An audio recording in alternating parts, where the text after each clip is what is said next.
Hello students, আমি পারমিতা। আমি তোমাদের জন্য আবার একটা ভিডিও এনেছি, যেটা ফিগার অফ স্পিচ।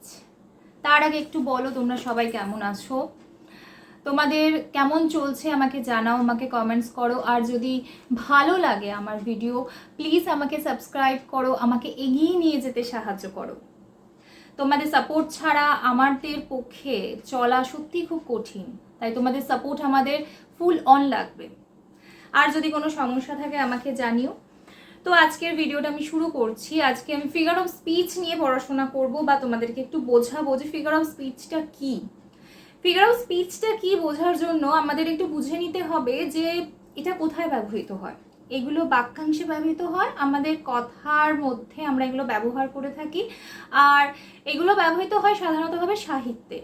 তো সেখানে একটু তারতম্য রয়েছে আমাদের সাধারণ দিনের কথোপকথনের সাথে, মানে দৈনন্দিন দিনের কথোপকথনের সাথে আমাদের ফিগারেটিভ স্পিচের একটা তারতম্য রয়েছে। আমাদের সাদামাটা দিনের কথোপকথন অত্যন্ত সরলভাবে হয়, যেখানে কোনো জটিলতা নেই, আড়ম্বরপূর্ণ একটা কোনো রূপ পাই না। কিন্তু ফিগার অফ স্পিচে আমরা সেটা দেখতে পাই, যা কিনা বাক্যকে আরও বেশি অলংকারিত করে, যা আরও বেশি, যাকে আমরা বলি অলংকার পরিয়ে সাজসজ্জায় তুলে ধরা। ঠিক তেমনি, যেমন তোমাকে যদি আমি উদাহরণ দিই, আমরা যখন ঘরে থাকি আমরা হলাম একটা ফিগার, যারা সাদা মাটা না সেজে গুজে থাকি একটা আমি। সেই আবার যখন কোনো অনুষ্ঠান বাড়িতে যাই, সেজে গুজে নিজেকে আরও সাজিয়ে জাঁকজমক করে অলংকার পরিধান করে যাই। তো ওই আমি যা ঘরে ছিলাম আর সেই আমি যে আমি একটা অকেশনে গেছি, যে পার্থক্যটা, কিন্তু বিষয়টা একই। কেন? এই রকমভাবে কারণ হচ্ছে আমাকে আরও আকর্ষণীয় হতে হবে। তো বাক্যে অলংকার বা ফিগার অফ স্পিচ বা ফিগারেটিভ ল্যাঙ্গুয়েজ ব্যবহার করা হয় সাহিত্যকে আরও বেশি আকর্ষণীয়, ভিভিড করার জন্য, আরও গ্ল্যামারাস করার জন্য, দ্য গ্র্যান্ডারনেসকে হাইলাইট করার জন্য ব্যবহৃত হয়।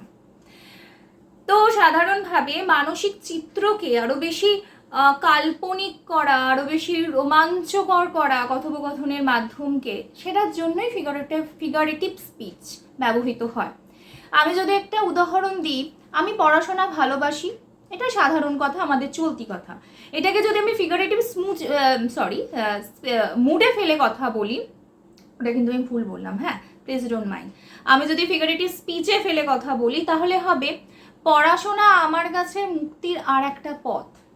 বলবে, আগে বললাম আমি পড়াশোনা ভালোবাসি, সেখান থেকে যখন আমি ফিগারেটিভ স্পিচে ফেলবো তখনই এটা হয়ে যাবে ভালোবাসা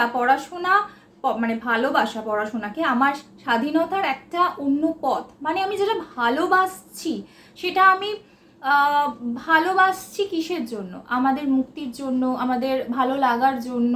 তা আমাদেরকে একটা ফ্রিডম দেয়।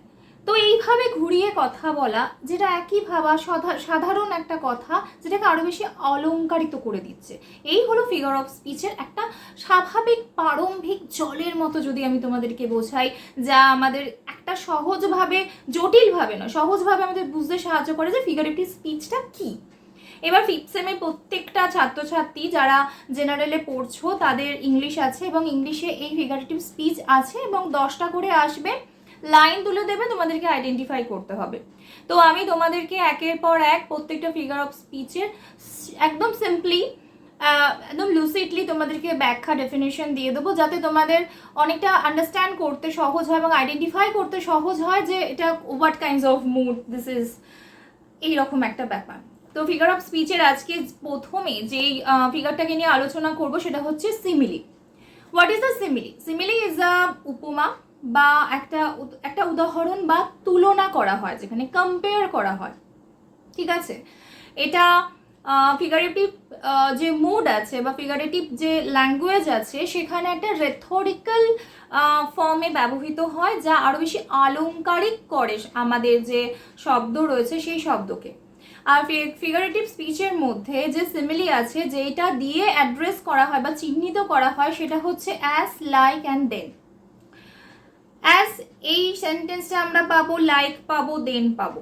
অ্যাজ মানে হচ্ছে যেহেতু, লাইক মানে মতো, দেন মানেও থেকে, তার তুলনায়, কারণ আমি কম্পেয়ার বলেছি, উপমা, উদাহরণ দেবা। এবার উদাহরণটা কি? She is as beautiful as rose. খুব সিম্পল, রোজের আমরা শুনেছি, এটা ফান্ডামেন্টাল লাইন। সে হলো গোলাপের মতো সুন্দর। তাহলে সে কেমন সুন্দর? সে হলো গোলাপের মতো সুন্দর। See, our next example. Samuel walks as slowly as snail. মানে যে স্যামুয়েল বলে ছেলেটি যে কিনা হাঁটে, কার মতো হাঁটে? স্নেলের মতো, খুব ধীর গতিতে হাঁটে।